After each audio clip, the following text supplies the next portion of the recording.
It's the Prentice Allsup Heating and Air Coach's Corner, fueled by Donut Country and McDonald's on 1019 100.5, 1450 WGNSSports.com and BigGTV.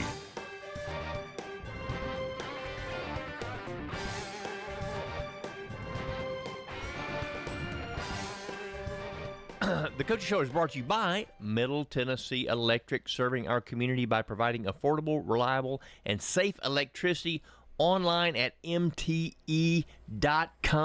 Danny Brewer here. You know I'm better than a buttermilk biscuit right now because I have got the big warrior with me, Riverdale head football coach Will Kriesky. We're kicking off the Coach Show this morning. Coach Kriesky, how are you? Good, doing well this morning.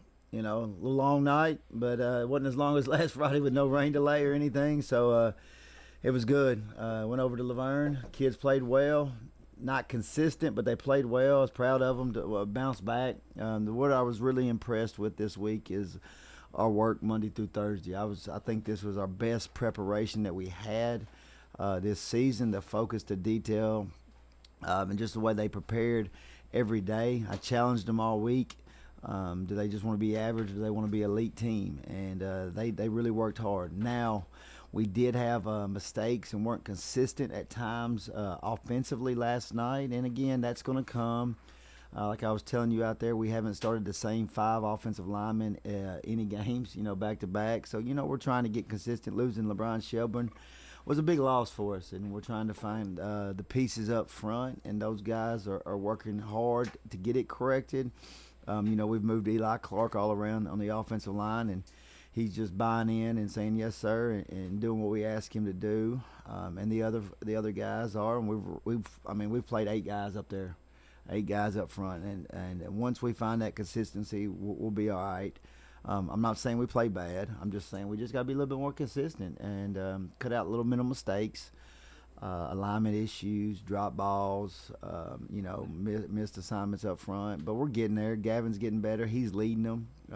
Corbin Reynolds played a great game. I think he had, 8 receptions, maybe 190 yards and 4 touchdowns. So, I can't come up here and say we played bad, but like I told Coach Barnes, I know Coach Barnes Coach Barnes is a heck of an offensive coordinator, but he's changed my mindset. I've said that many times. I want 50 plus every week. That's just my mentality now, and what he's brought to the program and what he's brought to me. Before I had Coach Barnes, I was fine with 10-7 wins. If we win as long as we win, I'm fine. I want that grinded out.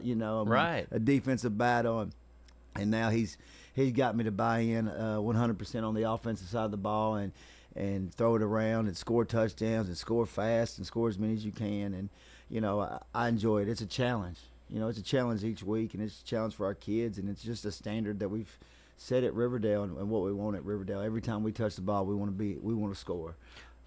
Well, when we talk about increased expectations, that's good for the program, good for you, good for the kids, good for everybody. You agree? Yeah. It's really good for the program and the kids, and it just sets a standard, and they buy into it, and they want that, and they believe in that, and it's awesome. The defensive guys have bought into it too, and they fly around and they try to have a shutout every week. So, they do. Coach Rail and them do a great job in preparing, and Laverne's a good football team. Chris Johnson is somebody I highly respect. Chris Johnson is doing a great job at Laverne and working hard. Those kids come out fired up, ready to play last night, and he got that program going the right direction. There was a big Riverdale connection last night with the Laverne staff. Chris, even with his son CJ. CJ played for us, and CJ was a heck of a football player and a kid that I love. And my son was mad at me that I didn't tell him that CJ was on the staff, because my son was coming. I thought he was coming to give me a hug, but he was running to go talk to CJ.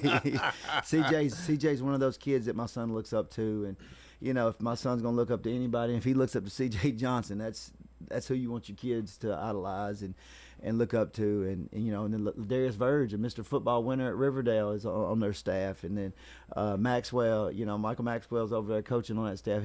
We also coached him at Riverdale, so there was a lot of Riverdale connections, and a lot of guys on my staff played with some of those guys. So it was kind of special to hang out with some of those coaches and see what they're doing, and knowing that they've been a part of our program, and now they're carrying kind of things that we did at our program to their program kind of just means something to me as a head coach.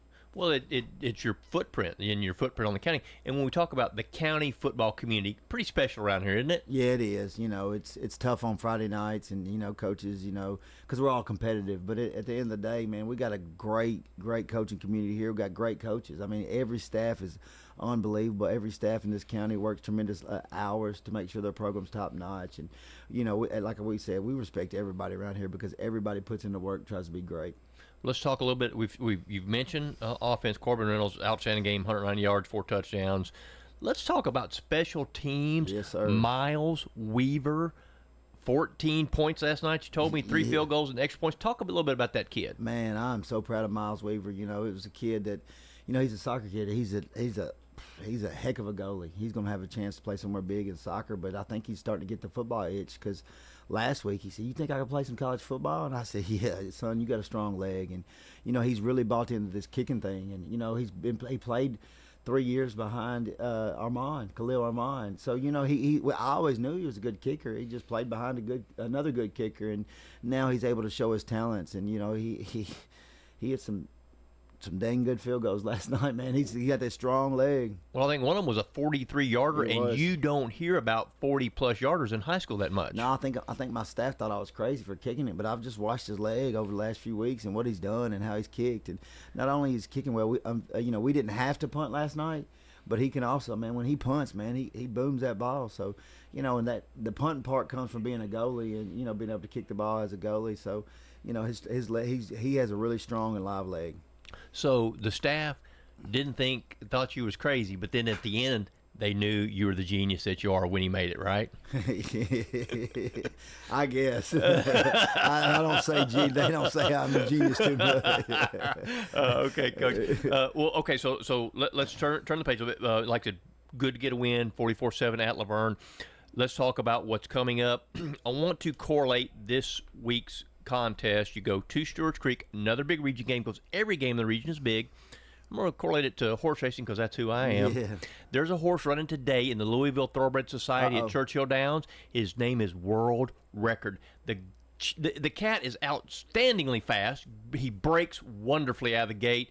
9 out of 10 times in the money. Man, he sets incredible fractions. How important is it for your team to break well from the gate next week when you go to Stewart's Creek? It's huge because I felt like the last 2 weeks we haven't started great in the first quarter. Now, we moved the ball and scored touchdowns this week in the first quarter, but it's still, we didn't have the consistency that we had in the second, third, and fourth. So we got to do a good job, just like you said, coming out of the gate strong.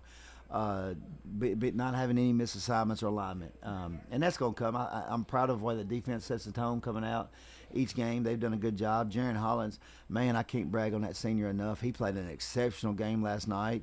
He was all over the field. And the kids, like I said, are doing great. But we got to start strong and start fast. And that sets the tone, man. When you can come out and have a big 3 and out and then get a big touchdown to start the game, that's huge momentum.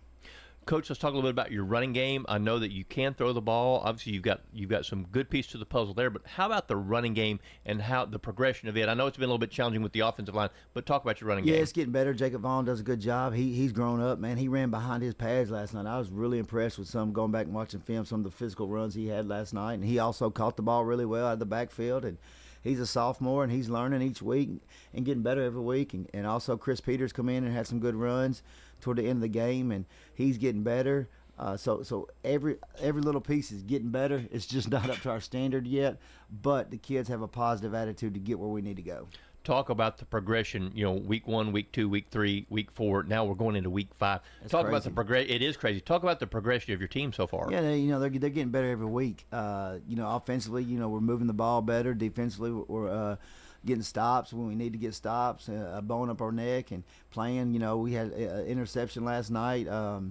Prince Curry, and that was great to see that kid make a play, man. He works really hard at practice and does a great job. And Dre Ote finally got some reps last night. He's been out all season due to a knee injury from 7-on-7, and he's going to progressively get better each week. So, we're getting a couple of pieces back, and a couple guys are starting to get familiarized with their role. And I can't brag enough on Hudson Fuqua and the leadership he has on that defensive side, getting everybody lined up, making sure they're doing their job correctly.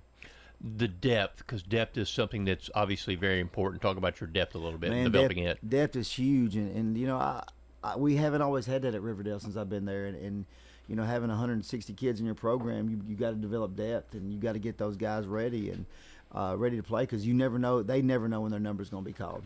Coach, we appreciate your time, and obviously wish you the best of luck. If you want to see a good football game, I got a feeling it'll be happening next Friday night at Stewart's Creek. Appreciate your time. Wish you the best of luck. Will Kriesky, Riverdale High School. The Coaches Show is brought to you by Edward Jones Financial Advisor Lee Colvin, who will work with you to develop a complete, tailored strategy to help you achieve your financial goals. That's Edward Jones Financial Advisor Lee Colvin.